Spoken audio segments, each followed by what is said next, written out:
Hispanic Heritage Month isn't just about the food and arts. It's a chance to introduce you to emerging leaders in our community.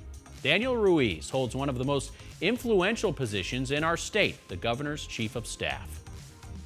Kind of cool to see the entire West Valley, kind of where I grew up. From a balcony in the governor's executive tower, Daniel Ruiz is reminded of his roots. My great-grandmother, she's 101 years old. She actually lives on 35th Avenue.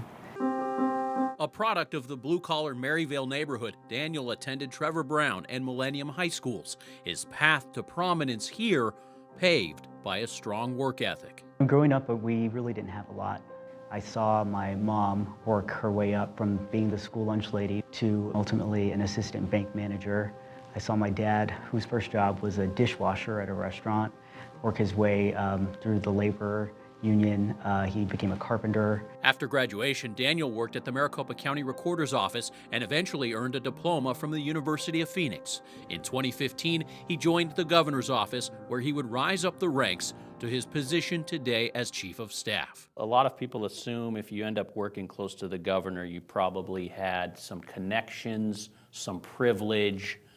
That is not what your life has been about. No, and you know that I watched with admiration the governor running for office in 2014, and his campaign slogan was opportunity for all. He's given me the opportunity to work hard, put in the hours, put in the time, prove myself, and fortunately I think I've done that.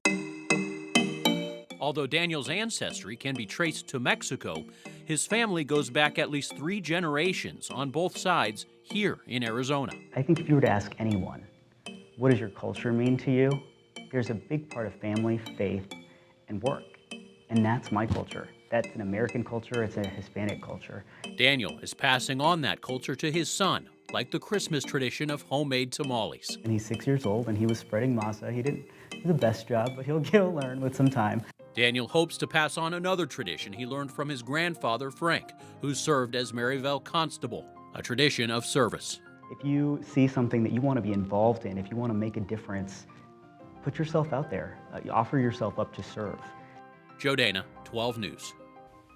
Yeah, and this isn't about politics or parties, I should say. Right. I was talking to Democrat County Supervisor Steve Gallardo yesterday, who also grew up in Maryvale. And he said, look, they're so proud of Daniel because he said anyone who grew up in our neighborhood, went to our playgrounds and schools, and earned the trust of the governor to be in that position, he said, you know, is really an awesome thing. So Daniel making a lot of people proud. Yeah, I think he's definitely one to watch, that's for sure. Yes, definitely.